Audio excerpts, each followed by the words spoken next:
Hi everyone, it's Norm Farrar, how about AKA the Beard Guy, and welcome to another Lunch with Norm, Rise of the Micro Brands. Lunch with Norm.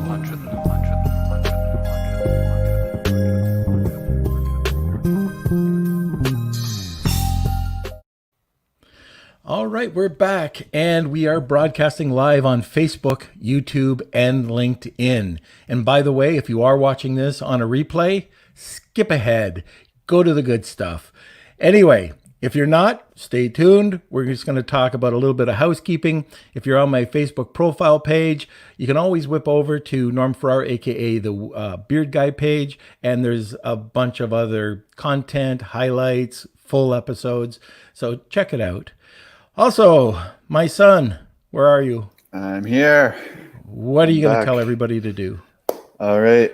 So if you haven't already, please subscribe to us wherever you find your podcast. So that could be Apple Podcasts, Spotify Podcast, just anywhere. Hit that subscribe button, leave a rating, hopefully a 5-star one. But follow us on social media if you haven't already. We're on Facebook, YouTube, Instagram, TikTok, all that good stuff. Let me see. I believe we do have a special episode tomorrow because we have something else planned. So you might want to dive into that a little bit. So have you finished begging for likes yet? Yes. If you're watching right now, hit that like button, smash it. Smash it. Yeah. Very good. All right. Hey, I don't know, but from my end, it looks like there's a lag. Hopefully it's not coming across like that on the live. Yeah, I'm noticing that a bit too, but okay. What can we do? It's live. I'll cry later. All right. So let me just tell you a little bit about tomorrow's show. We've changed it around this week, but we've got a really great episode tomorrow talking about Chinese sourcing culture. And we've got Francois Jaffrey coming up from Novalands, and it's a sourcing company, and he's going to dive deep into this. And it's not only going to be about Chinese sourcing culture, it's also going to be about orders and how to protect your orders over the Chinese New Year. Friday, and we'll talk a bit more about this at the end of the episode, but we've got a special episode to target mental health and suicide prevention. There's a lot of people that I've talked to, as well as I've had my own friend recently commit suicide, and it was pretty much determined it was due to social isolation. So I've got an expert that's going to come on, a good friend of mine for 25 years, and we're going to talk about that subject. So I don't usually ask people to do this, but please, on Friday, if you can promote that podcast, we really want to make sure that people get the information about this and how to prevent it. Okay? So, link in the bio. What's that? I'll put the link in the bio. Oh, perfect. Okay. So I think that's probably it for the updates, right, Kels? Yep. Oh, and also there is a seller poll that we have. So we are nominated for Best Podcast. So if you guys love our podcast, please visit this below, sellerpoll.com, and vote for us, Lunch with Norm, and that would be appreciated. Thank you. See, I had him say that because I didn't want to look like I was narcissistic or anything. So anyway, today we have a friend of mine. I've been on his incredible podcast, Endgamers, and he is one of the co-founders of it, Jamie Paros. And he's going to be on, and we're going to be talking about a different subject today. Everybody has to have this as an Amazon seller. If you own a micro brand, if you are selling anything, you have to understand the entrepreneurial mindset.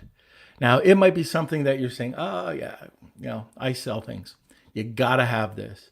And Jamie, once you hear Jamie talk, he's got this. And I can't wait to dive into this because I'm going to learn a lot. So anyways, why don't we just, forgot. If you have any questions, throw it over in the comment section.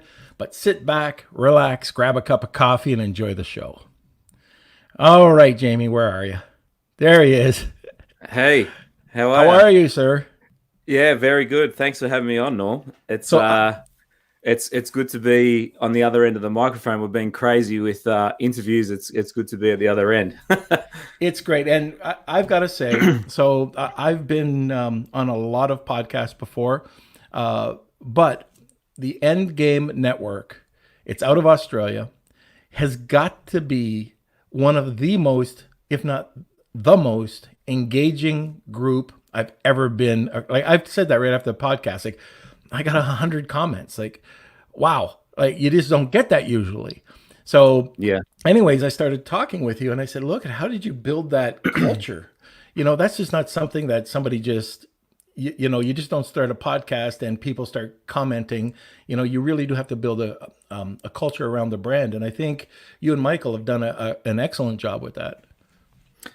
Look, thanks, Norm. I really appreciate the kind words and the sentiments. I guess for a lot of people around the world, Australia seems very far away, but the digital age, we feel like we're closer than normal to you guys. But what people don't know is there's so many Australian sellers now, not just selling on Amazon Australia, although the marketplace has moved to Australia the last 3 years. Probably 90% of the group actually sell, excuse me, in the US, on the US market and the marketplaces with Amazon around the globe. So I would go out on a limb to say 95% of the people in our group are actually selling in the US. And there's so many people, they're really, really keen to do it. And we sort of saw this gap in the market of people that, because we're pretty new at this game. Well, there's some that have been around for a little while, but majority are pretty new at the game. And so we saw this little hole in the market to bridge the gap between, I guess, some of the influencers around the world. And I've been following you for a little while now, Norm, and a lot of the other people that hang around in your circles, and getting the right information that's needed by everyone to succeed in this game, and bridging that gap between, when you go through that first phase, 6 months to 12 months of selling on, being a seller and getting the information that's really, really required to make it in this game.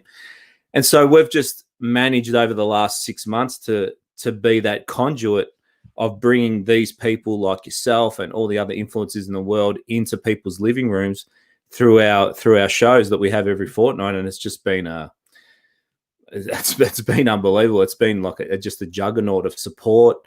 The level of content that we're bringing to the audience is always driven by what can people take away right now and implement into their businesses. Because as you know, there's just so much information. There's so many influencers. There's so many people, doing their thing in this game, and it's just hard to navigate through the noise and what do I do? What do I follow?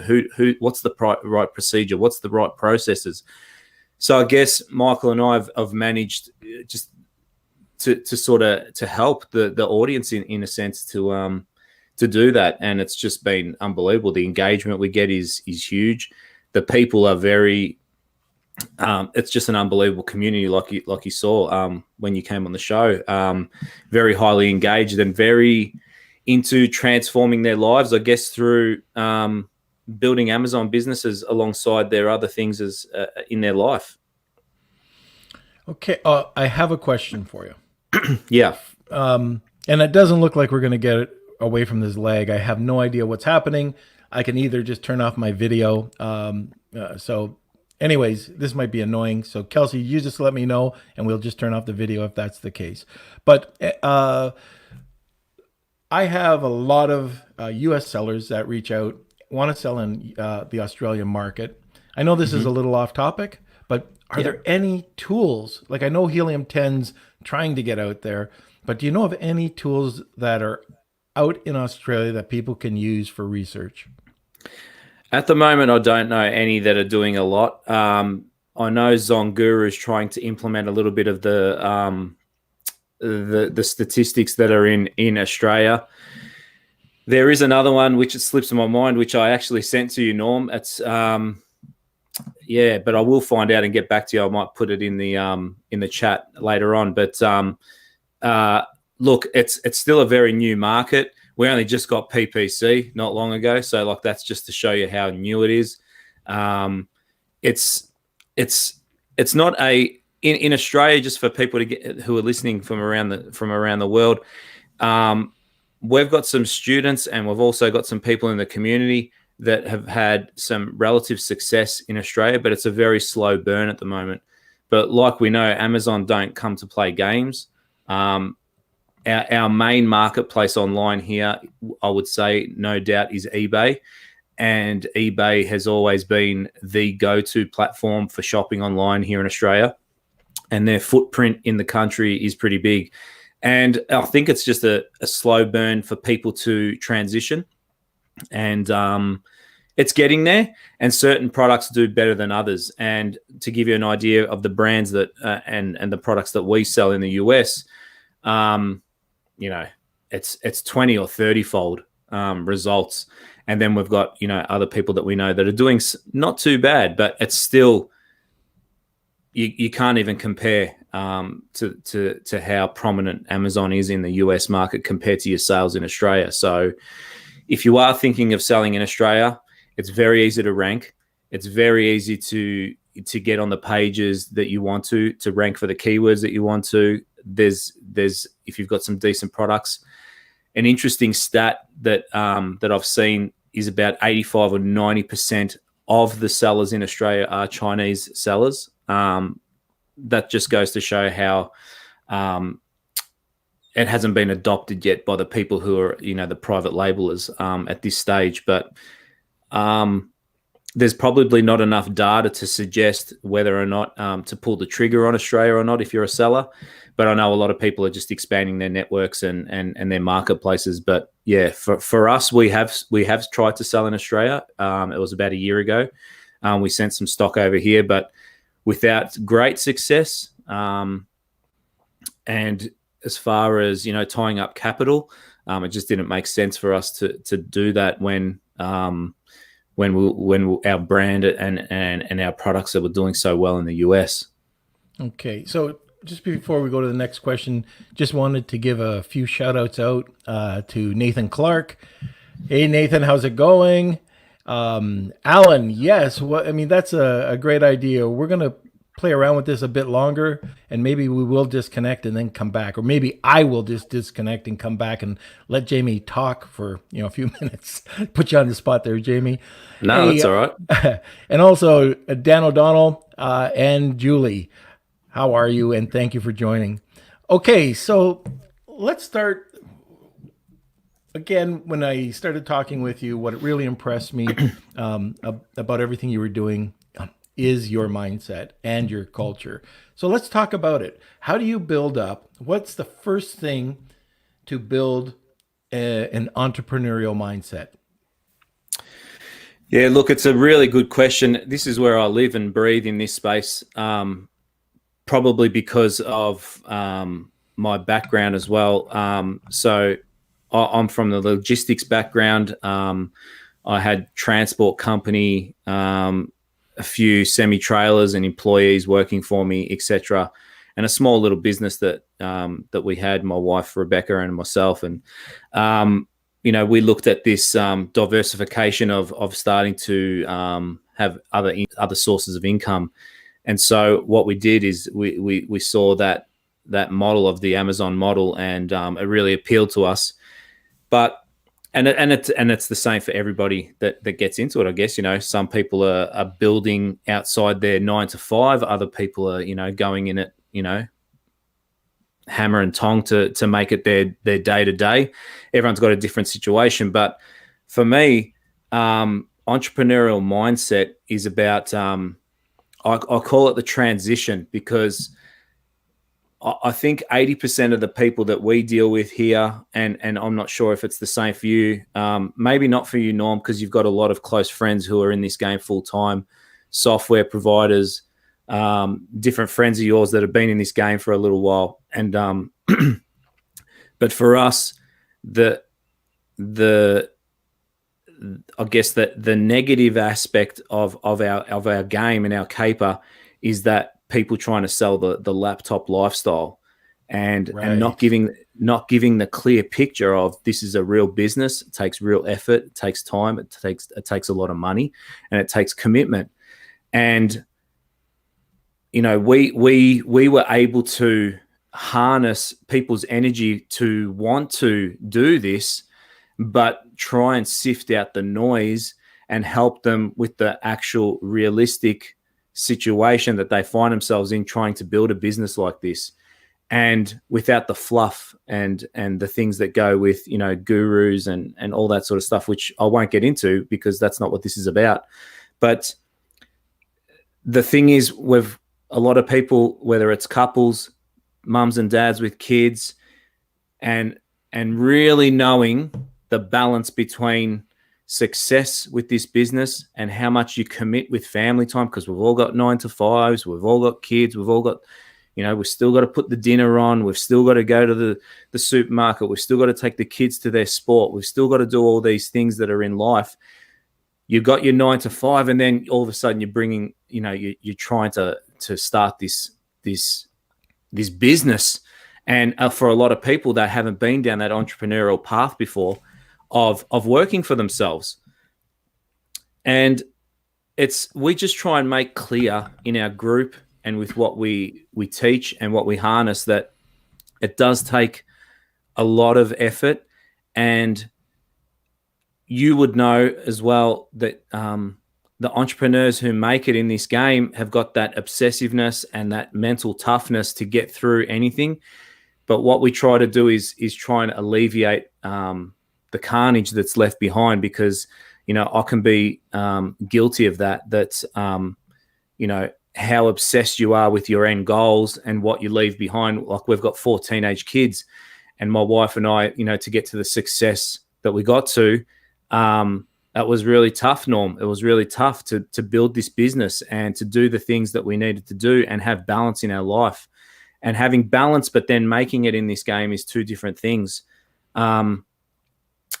I call it the transition, and I mentioned it earlier, the transition between your 9 to 5 and what you signed up for was to leave that behind and work as an entrepreneur, an Amazon seller, full time is really tough, the transition.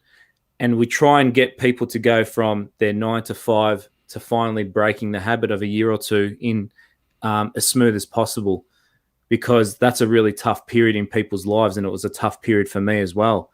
And now we're involved in multiple businesses, not just our Amazon business, and also the end game and teaching. And, I'm involved with some software stuff that, a lot of people will find out about soon. But I've been through the transition from being, on the road 14 hours a day in my semi-trailer, my truck, and being a truck driver, to now being a full-time entrepreneur, living this, in this online world. And that transition is really tough.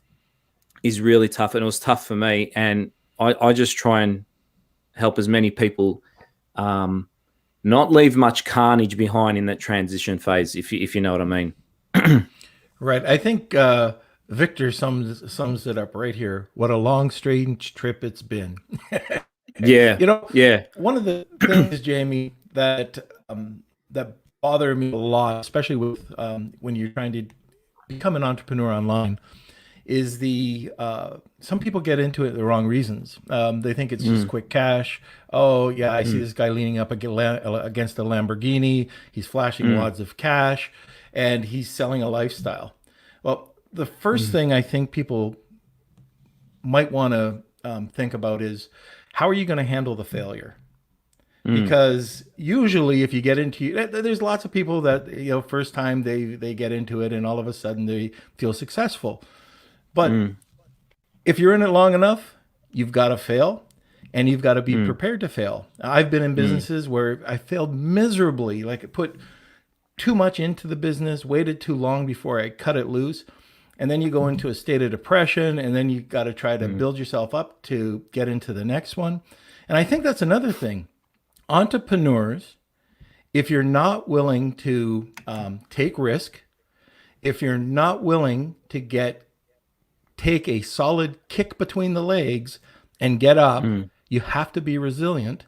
It might not be the place for you, but this is not, I don't know about you, but it's not someplace, it's like the gold rush, people go out, they try to pan for gold. Very few people got rich, but if you are persistent and if you're an action taker, and this will define you right here. First of all, if you can take risk, but if you're an action taker or if you have great intentions. People with great intentions, they'll spend $3,000 on a course and wonder why they didn't make $1 million because they had no action. Do you agree with that? Yeah, of course. I've invested a lot in myself, and I guess you would have as well over time. There's no two ways about it. When you're getting into a new space, you have to educate yourself. It's just that in this industry, there's just so many shiny objects being presented every day that the thing gets tarnished. You know what I mean? This game gets tarnished, and that's sad because it is a great business and it's a great business model. And if you get it right and you learn how to do it correctly, the ROI, there's nothing like it in the world as far as a business model, really, when you think about it. But I guess it's the navigation through that noise and the Lamborghinis and all the things you talk about. But the thing that you see time and time again, that people who actually, end up, with some reasonable success, is that mental toughness that you talk about, and their ability to get up from failure is 100%, no doubt. But I've sort of got to a stage now, and by all means, I'm not, I haven't been around for a long, long time in this, but I'm blessed that I'm able to have this mindset that, I've done a lot of work on myself, Norm, if you can imagine, just going through all the different transition phases and having 4 teenagers and now just giving my day job away. One of the things that me and Michael, we talk about a lot is letting go from the result. And as soon as you do that, you can go into it with a level, and that's just not an off the cuff remark, because of course people have got money at stake, and you can't just say, oh, whatever happens, happens. That's not what I mean. But if you go into it with the intention of not having so much pressure on you with the result, you usually find that things will flow in a better state for you. And that's what happened with me. Of course, I worry about finances and all that sort of stuff, and I'm not being blasé about it. But what we're able to do is to let go of the result. We're action takers. We're obsessed with the process. We love the process, but we're not tied to the outcome, and it makes our world flow so much better. And I'm not getting woo-woo on you here or anything like that, but if you can imagine that, if everything just didn't matter about the outcome, and you kept on taking actions and putting another brick in the wall every day, you'd be surprised how much good things flow to you. And Michael and I do that a fair bit now, where we might be stuck on something that we're doing in the group, or we're implementing something different, and it won't come to us, and we just let it go. We say, look, that'll come to us, whatever feels right. We work off our gut feeling a lot, and it works. And I don't know what to tell you. The ability to not be tied to the result, because that's what sometimes pushes people in the wrong direction. And we've got private student group, an Endgame Access private student group, and there's only 30, 40 people in that group. And we teach these guys a lot about that, because there's people holding on to their money, holding on to that fear. And I guess it's about taking the risk that you said, but so adamant that if they put that last 10K, that last 15K, that last 20K, that 5K, whatever it may be, into this business, if I lose it, if I can't find the right products, if I fail, I'm done. And that very mindset holds them back from actually being in flow. And we've instilled this in our students, and they've learned now to just let that go, and the results have been amazing. don't get me wrong, we deep dive into all the data. We're all over that. You can't build a business in this game of significance without understanding that. And I'm very much, and Michael as well, we're all over the data. We live and breathe the data. We live and breathe in software, and we live and breathe in Seller Central, and we live and breathe in brands and building brands. And last year I was in China 6 times with my suppliers. And don't get me wrong, I understand all that stuff. But if you're going to hold on to that thought of, what if I fail? What if I fail? You usually find that those blockages just don't allow you to move forward in the most constructive way. Yeah, I definitely agree with that. And the other thing is, if you're playing with your last dollars, that's also something completely different that I always talk to people about. Look, you've got to have the right resources. If you're playing with your last money, and if that, it's a little bit, I hear what you're saying, but don't go gambling. I had a person that sold their house, sold their pickup. They had cancer. They wanted to leave something for their wife had cancer. They wanted to build up something, and they asked me to help them out. And I just said, I can't. I really can't do that. And I explained to the reasons why. I'm not going to work. It's too much emotional strain on me if something doesn't work out. Nothing's a guarantee. But the other thing that I think people have to worry about is, or not worry about, but understand, you can't fall in love with a product.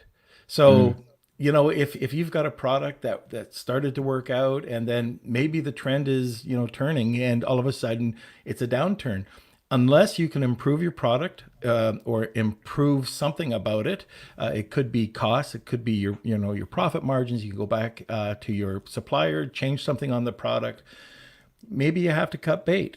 And I find a lot of entrepreneurs, and I've gone through this, is you wait too long. And what happens is that concrete block starts out as a piece of sand.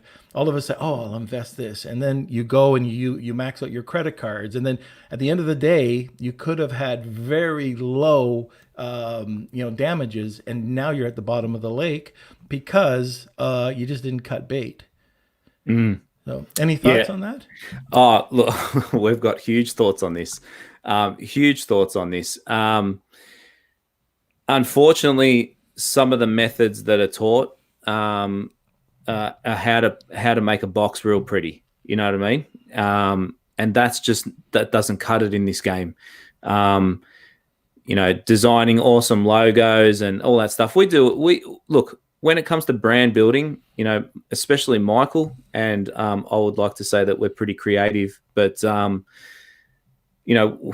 we're at the top of the game. And Michael is extraordinary when it comes to creativeness and brand building and unique selling proposition with products.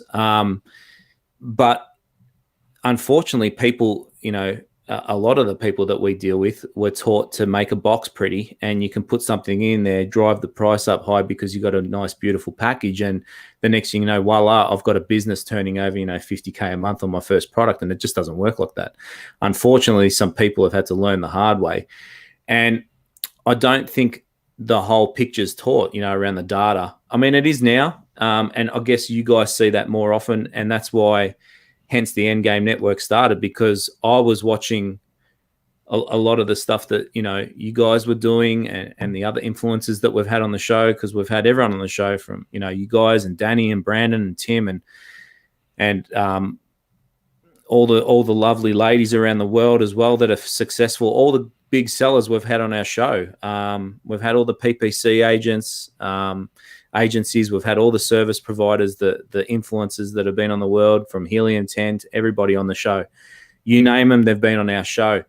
And people have learnt more in the last 6 months through our network and our podcasts and our shows and our Facebook group, because I guess they were just taught, paint the box pretty, get the right colors, and you just launch it and you put some nice photography up and you win.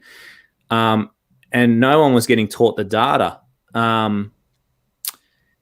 Unfortunately, that's that's sad, and people have had some really bad experiences and have left the game, and that's disappointing to me. And I guess that's our mission, the Endgame Network.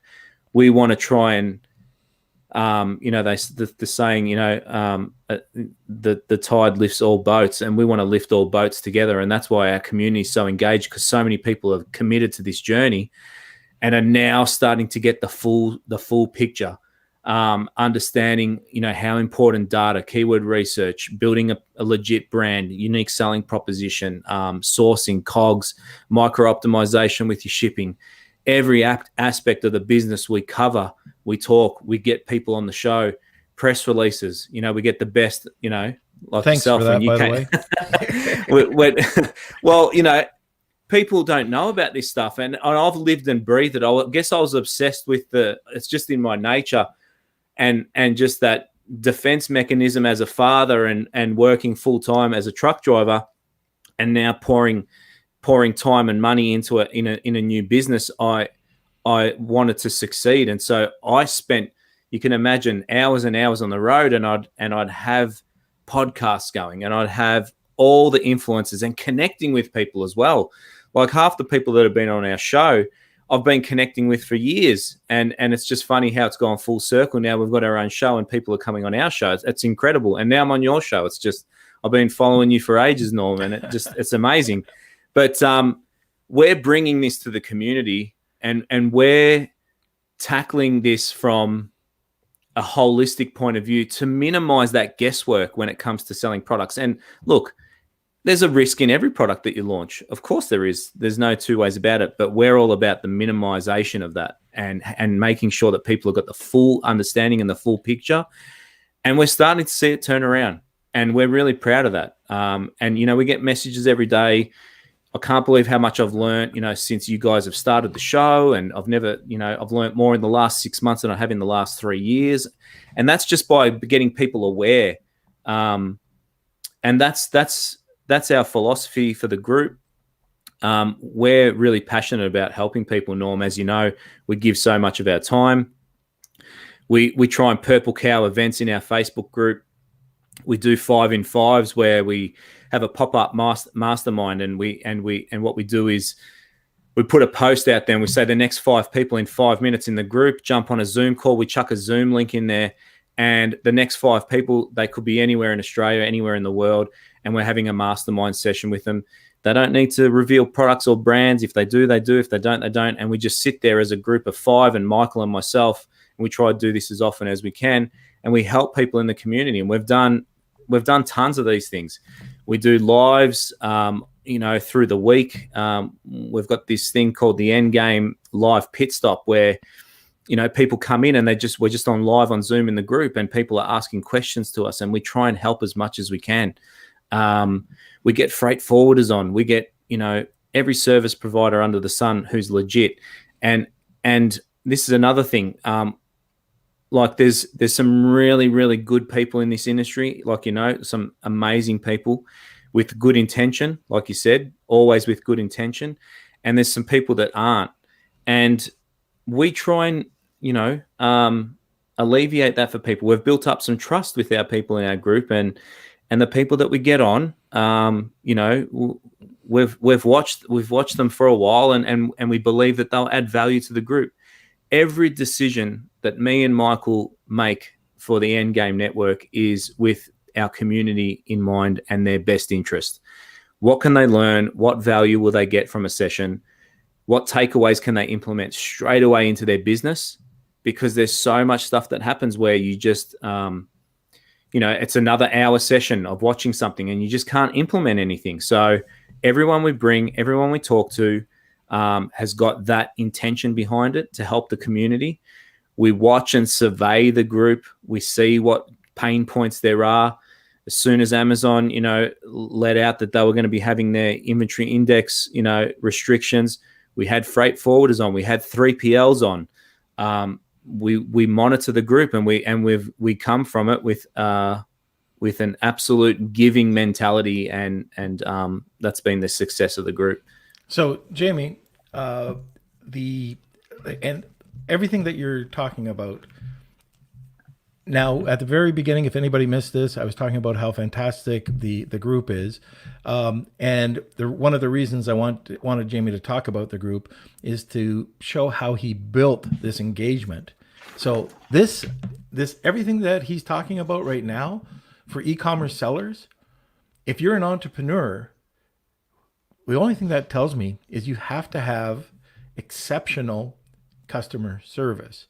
You have to go out there, find out what people want, and deliver it. And that's what he does on his podcast in the group. Now, the other thing that I get out of what you were just saying is entrepreneurs, they'll try to do everything themselves. And some think that they can do everything. Some people, everybody has their strengths and weaknesses. But one of the things, if you're a 1 or 2 person operation getting started, you've got to find a mentor. I've talked to so many millionaires and billionaires and people that are just, doing some great stuff out there. And they all talk about not only one mentor, but working with other mentors. And, it's where they got them in life, to understand and to be able to be in either a group or to be able to talk to somebody that has the answer. They've been through it. Last point that I have on this too is with entrepreneurs. So you've got the risk evaluation. You've got to know when you can give some of your time up too, because so many people work around the clock. They burn themselves out. There's a great book called Crossing the Chasm, and also the E-Myth. And it's when you get to that point where now you're experiencing, hyper growth, or you're experiencing more sales than you've ever had. How do you handle it? And this is the next step, is becoming that entrepreneurial mindset.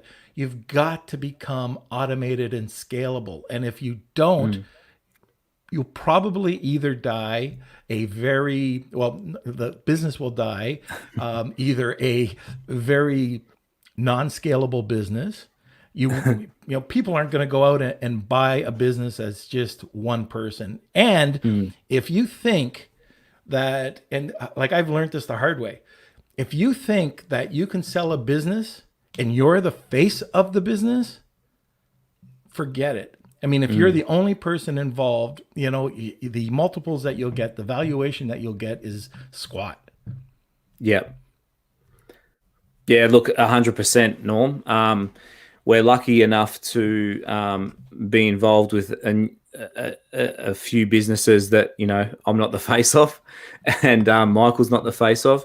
Michael's a very successful tech entrepreneur as well. And we're fortunate enough, and, whatever you want to call it, the way the universe has worked, or whatever you want to call it, that we've been able to come together and be able to do this from an absolute giving perspective for the group, and be able to be looked after from our other businesses to allow us to do that, which we're very privileged to do at the moment, which is great. It allows us to do this full time.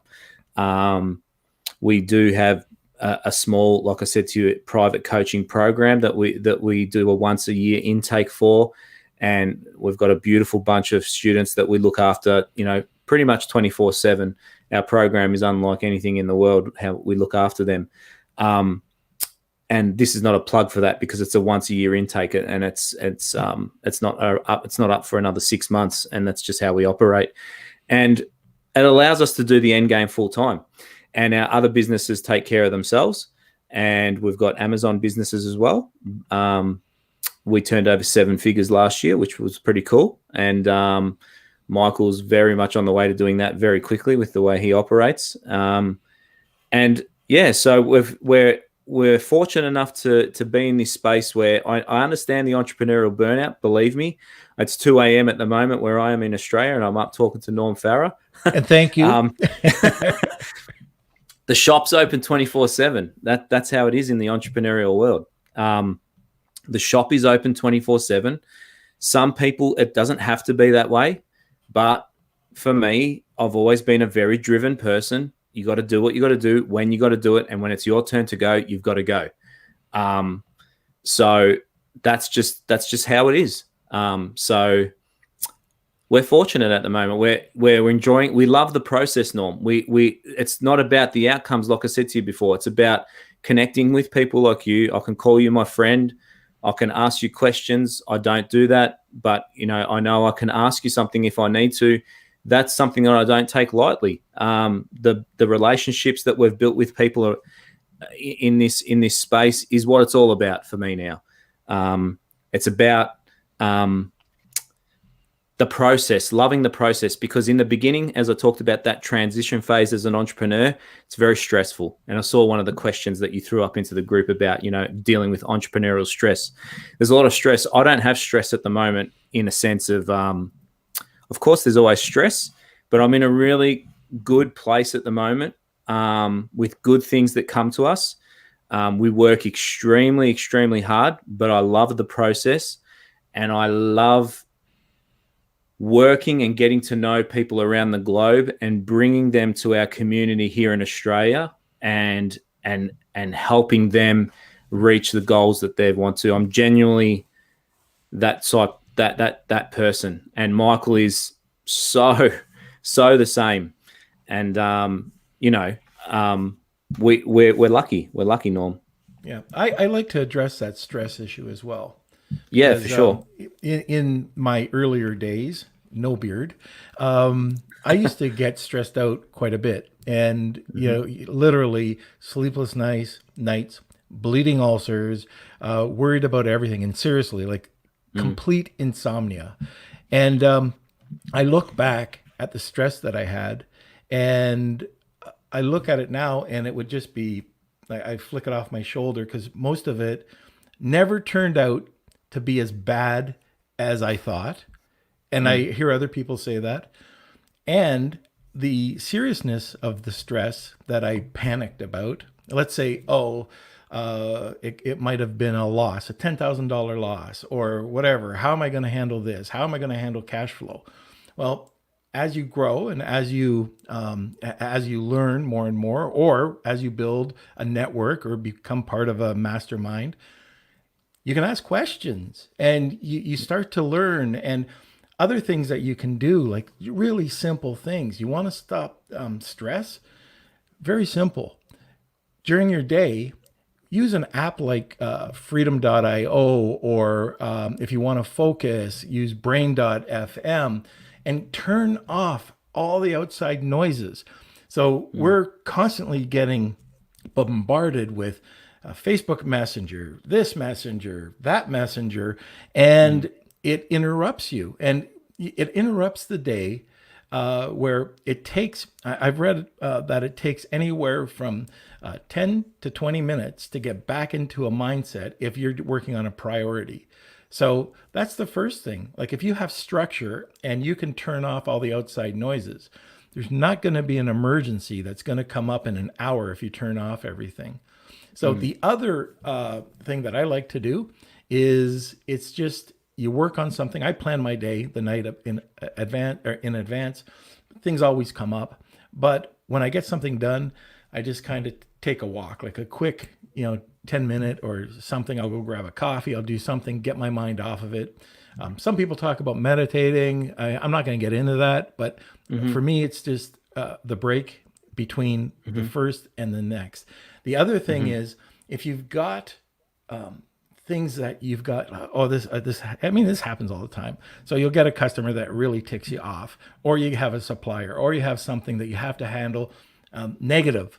Okay, so now you've got negative stress coming out during your workday. Just wait 24 hours. Just put it into your, use Boomerang if you got Gmail.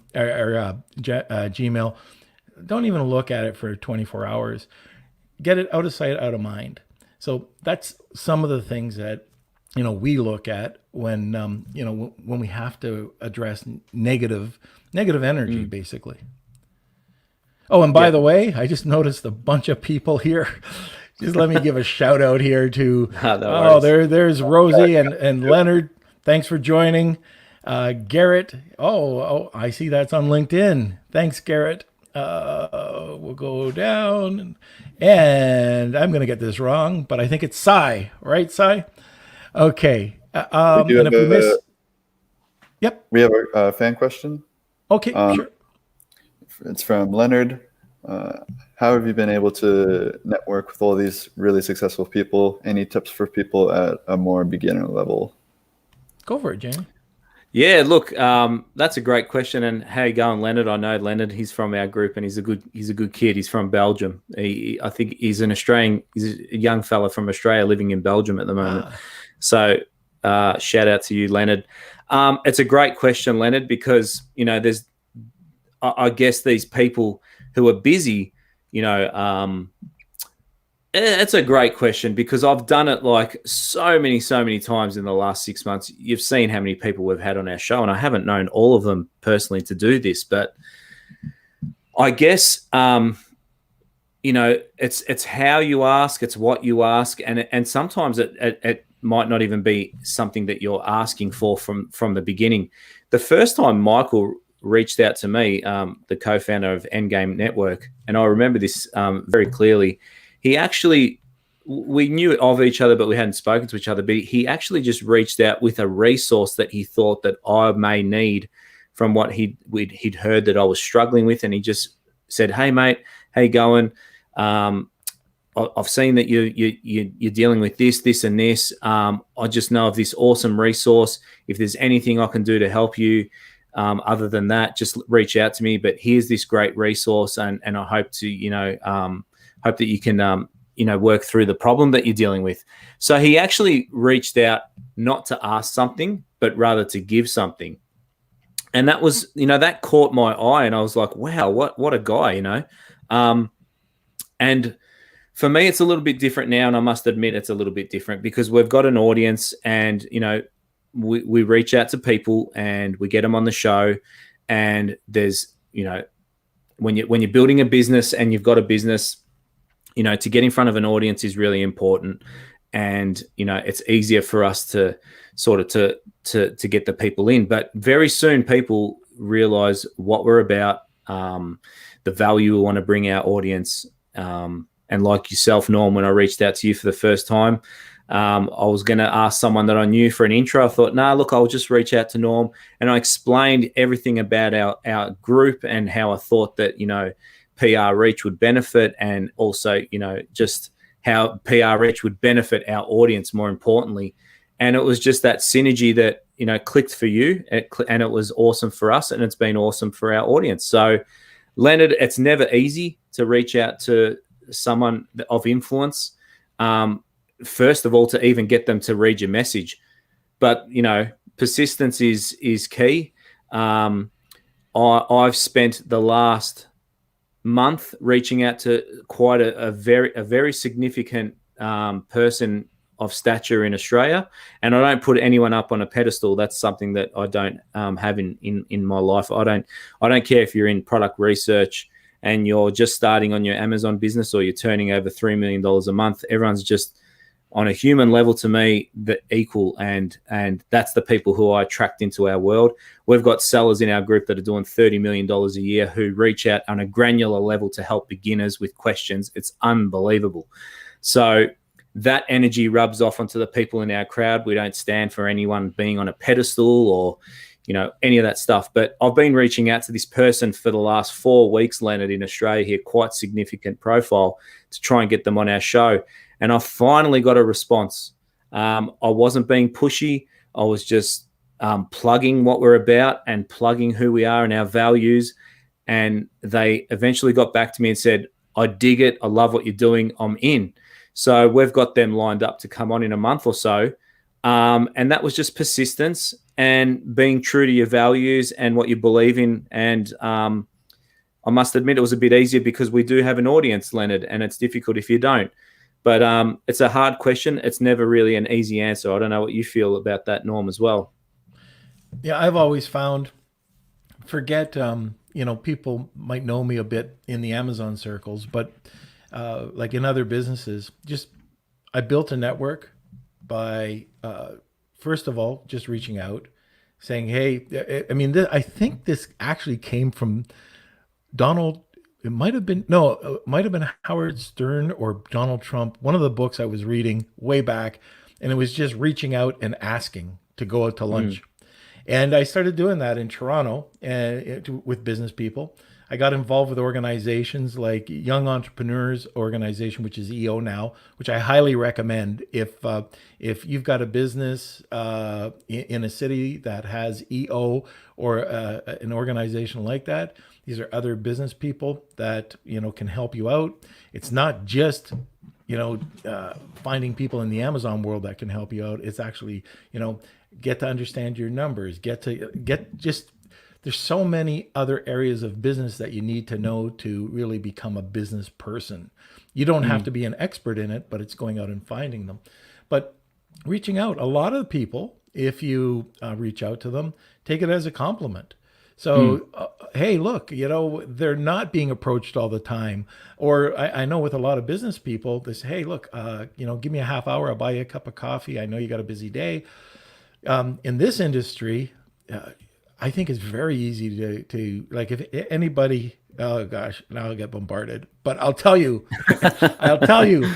that if you reach out to me, it might not be right away, but if you reach out to me, I answer. I don't have other people answer it. I answer every one of my emails. Sometimes it takes a bit longer, but I'll always answer, and what it does for me is just like you, if I can help somebody that's starting out, I did this yesterday. I looked at a listing for somebody and just gave them a couple of pointers on it, and that was it. I'm not charging. And my last thought on this is that the last thing you want to do, you might have a question, and that's perfectly fine. But once that's answered, don't ask another 10. Because what ends up when you're going out and you're building a relationship, it's two-way communication. And to help really solidify a network, it's not take, it's two ways.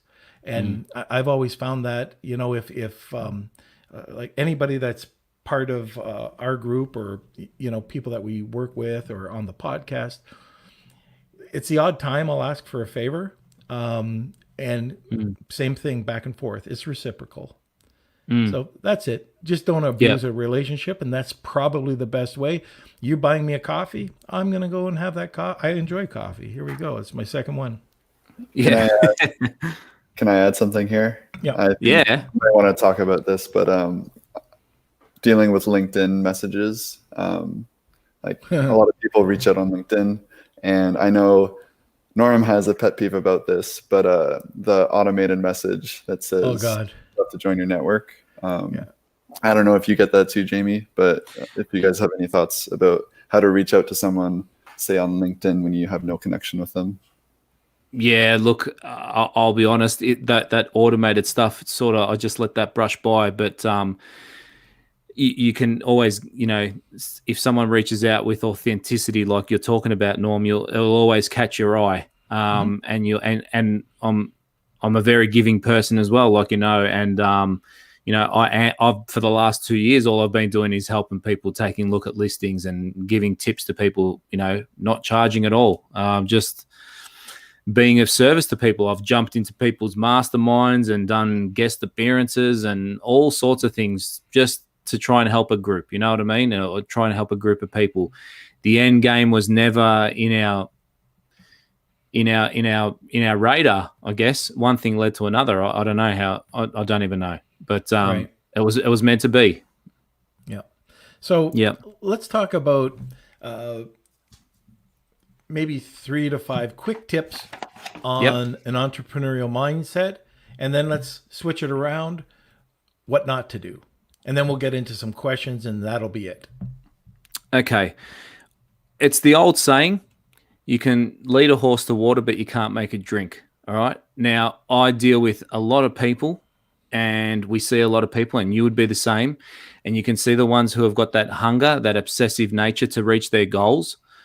There's an element of, especially if you're in the transition phase where you're still working your 9 to 5 and you've got a family, you've got to go. Like the hours that you don't want to be working, you need to be working, because every other hour in the day is preoccupied with your kids, your relationship, your life, and your job. So if you want to build something of significance to work yourself into a brand for 3-4 years and get a decent paycheck with an exit, and let's be honest, that's what we're all after. We're after, I'm sure $100,000 would be nice in anyone's bank account, but we want that life-changing check. You know what I mean? Whether it's $1 million, $2 million, whatever it is for you, whatever your goals are, everyone's different, and it may not be a monetary thing as well. Everyone's got different goals. But if you want to achieve something of some significance like that while you're still working, and I suggest people do still work while they're doing Amazon, I don't suggest for 1 minute that people should just go and quit their jobs and do that, because it's a cash flow intensive business, as we all know. You've got to put in some work where if you're working 9 to 5 and you've got a family or not, or a partner or whatever, and you've got a busy life, you've got sporting commitments, you've got other interests, you're playing a band, or you do art or yoga, there has got to be significant time shift and allocation to build something significant of a business like this, because it doesn't come for free. You've got to do the hours. That's the entrepreneurial life. So having a pipe dream and having a goal on a whiteboard next to you in the office is one thing, but doing the work is another. You need to be able to self-motivate. I like to think that I can inspire and motivate people in our group as much as we can, and we can only do that so much. But there's a point in time in an entrepreneurial journey where you've got to be your own inspiration. The goals have got to mean enough to you. The reasons why you're doing it have got to mean enough for you to get up at 2:00 in the morning and talk to Norm, or to talk to a Chinese supplier, or to jump on a plane and go to China when your kids have got sport and you just don't want to miss the kids' sport. You've got your kid in a final of the football or something, but you've got 3 containers in China and shit's hit the fan and you've got to jump on a plane. Like, that's hard. That's difficult. And I'm not saying that needs to happen, but I've been there, and I know a lot of people have been there. So I guess it came back to my point earlier. When it's your turn to go, you've got to go. There cannot be an exception. Yeah, that's my point to the entrepreneurial mindset, that obsessive nature of the goals. They've got to mean enough to you to go when the times are tough. One of the things that we didn't touch on, I don't know what you think about this, but I think it's very important not only to set goals, but to create a business plan. Like, go through the process. And yeah, most entrepreneurs, including myself, they just want to get to it, right? I want to get the site up. I want to start making some money. But you really do need a path. And a lot of the times you skip that path and you fly by the seat of your pants. It's always a great, Live Plan is like $19 a month. And I'm sure there's others out there that you could get for free. But anyways, it's just so important to make sure that you map out your success. And just a quick little tip. And this, it's about entrepreneur, but how are you going to exit?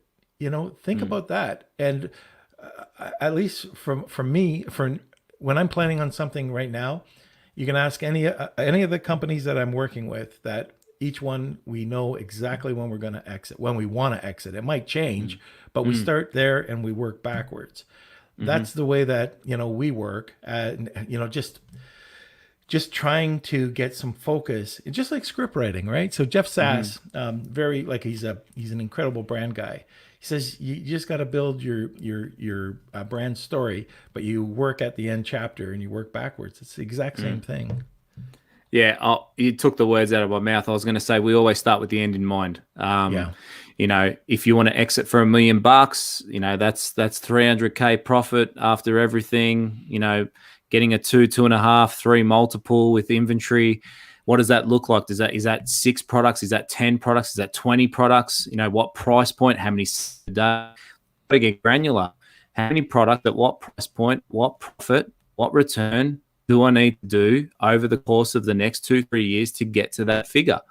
You have to work with the end in mind all the time.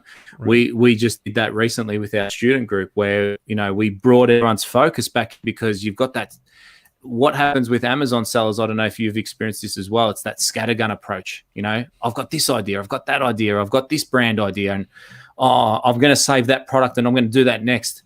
But when you think about it, if you plan with the end in mind, very clearly and very quickly, it becomes not the best resource and of your energy, or the use of your energy, to have that scattergun approach. And I understand why people do it, because they're enthusiastic. A lot of people are creative. Those creative people, they've got this product idea, and then they've seen this niche and then that idea. And I get that. But really, the mission is the exit, and not for everybody, but for most. And the mission is the exit. Now, that's not great use of your time and cash deployment if you're going to start doing that, unless you've got great experience and a lot of cash to burn if you want to do 2 brands at a time or whatever, and you've got resources and possibly employees or VAs or whatever it may be. That's different. But most people in the beginning, it's really important to start with a solid business plan in this game. What's your exit number? And really, before even that, I like to talk about, what is your actual ideal monetary number, because $1 million might be way too much for someone, or you might need $3 million. Like, what's your life look like? What's the goal? And once you break that down to at the product level, you very soon realize, you go, well, hang on a minute. If I'm going to get to that, I'm going to need 14 products at this price point. Okay, well, it's probably not a great idea that I do this brand and this brand and this brand and just refocus. So I love what you said, and I'm a big advocate of starting with the end in mind. Okay, Kels, do we have any questions? Yes, we have one from Nathan. What do you do with the product once you give up on a product? Charity? So I guess, yeah. Is that for me? Go ahead. I don't know. Is that for you, Norm? You go for it. You've had more experience. I watched your show with Danny when you talked about failure products. That was cool. So I've failed quite a bit. Don't worry, we all have. I have as well. So yeah, with this liquidation, so what you can do, if you've got a product, you can either try to discount it out. Okay. If you've got a list of clients, you could try to mail it out to your clients at a reduced price. You can also go to discount clubs. You can go to liquidators. I know AMZ Jet. It's a rebate app. I know that they have a liquidation program there where you can list it. So there's lots of different things that you can do. It does, and remember, you can also list it on eBay or these other outlets that are very inexpensive. You'll get you could drive social traffic over to it. It's not a big deal. The other thing you can do, just thinking of this, if it's a pretty cool product and maybe, it's just sort of exhausted, you can always go and try like free product with shipping. Okay, so you can just blow it out. And you just charge the shipping charge, which is minor, and you charge a little bit extra. So, you've got a product that's $10.99, you might charge $19.99 or something like that, and just say it's free shipping. And there's lots of different programs like that out there as well. But there's lots of opportunity. If you need any further suggestions, just let me know. But one of those should work. That's cool. Okay. Awesome. I actually just thought of those Australian data software companies to look at your data. So there's eGrow and also AlgoPix. eGrow. There's some data on the Australian marketplace and AlgoPix as well. Oh, very good. Yeah. Okay, I think that's probably it, unless you have anything else. No, that's awesome. Thanks for having me on, Norm. It's been great. Oh, it's been a pleasure. We could have talked another hour. Oh, for sure. The hour flew. It's really cool. All right. So, Jamie, how do people get a hold of you? If you want to check out what we're doing, just go to Endgame Network on Facebook and ask to join the group and check it out. we let most people in. We try and keep the people that everyone tries to keep out of Facebook groups, and that's one good thing that that we do. We let more people. We don't let as many people in as we let people out. We try and keep it authentic, and you can always tell with the way people approach. We're all the people in Australia watching as well. We're doing Michael and I are doing a national tour next March, where we're doing some one-day workshop stuffs in all the major capital cities, Melbourne, Sydney, Brisbane, and Perth. So we're just coming to our community and doing some workshops, just deep diving for the day. And that's going to be really cool after COVID, to touch base with everyone next March as well. So that's coming up soon in our group, as everyone knows. So we're looking forward to doing that and seeing everybody. Okay. I think Leonard's got one more question for you. Okay. What things do you believe have been key to your success? Leonard, I think the key to our success is digging. When you're in a tunnel and you're in the trenches, to keep digging. I know that sounds a bit blasé and a bit broad, but really, it's your ability to fight and in tough situations and to get yourself out of them, to keep mentally tough. And I guess I'm always level. I did have those times that Norm was talking about where you can fluctuate your stress levels, but now, something really bad happens, I try and stay level. Something really good happens, you celebrate it, but you stay level because you just don't know what's happening around the corner, and we just don't know what's going on. So I try and stay emotionally level. If something really bad blows out or something really bad happens, I don't get affected as much. I try and stay level-headed about everything, emotionally stable, rather than pinging up and down like a new entrepreneur, or, oh my God, this happened. Oh no. And like that reflex action to something that's just, it may be really, really bad in your world, but look, there's always someone in a worse position and a worse story. So stay emotionally control of your emotions through the journey will help you. Yeah. And one of the common denominators that I've seen time and time again from any entrepreneur, businessman, or business person is resilience. That's the one common denominator. So just be resilient. It's going to happen. You're going to have your ups and downs, but as long as you can just stay the long haul, then you'll be good. Yep. Okay. So thanks, Norm. Hey, you're very welcome. And anyways, Jamie, we really appreciated you coming on, and this is a topic that I really wanted to get onto this podcast, and I think you nailed it. So thank you. And for everyone else, I hope you enjoyed today's podcast. If you'd like to hear the whole thing, you can, or shorter clips, you can go to Norm Farrar, aka the Beard Guy, on Facebook. If you want to see some visual podcasts as well as clips, repurposed clips, you can go to YouTube. It's just Norm Farrar. So once again, thank you, Jamie, for joining us today. We're going to be having a special event on Friday.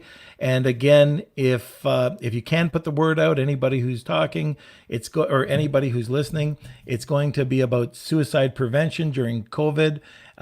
We're going to tackle some pretty serious issues. So I don't usually ask this, but I would love it if you guys could just pass the word on. Okay, so Kelsey, get back here. I'm here. Okay. All right. Tell everybody what they should do. Quickly, I think Julie wants to know the names of those tools. So maybe we can just add those. I think you mentioned freedom.io, but we'll put them in the comments afterwards. Sure. And deal with that. Yeah, and Jamie mentioned a couple as well. Yes. All right. So tomorrow we have Francois Jeffrey, and he's going to be talking about Chinese sourcing culture and just working with the Chinese New Year that's coming up. And Friday, I just mentioned what we're doing. So if you enjoy the podcast, please take a second and subscribe. I think that's what Kelsey's going to tell me to do. So I just did it before he told me. That's right. Subscribe to this podcast if you haven't already. And thank you, Rosie, and everyone that's been watching and putting all the great comments. We appreciate it. We love to hear your insight. So yeah, if you haven't already, please like and share this. Gets more eyes on the video. and gets our reach out there. It does a lot. And yes, Norm touched on it. We have our episode that was scheduled for Friday on Thursday. So Francoise Jaffray's is on Thursday. So we have a bonus episode, and then we have our mental health talk on Friday. Let me see if there's anything else. Visit sellerpoll.com.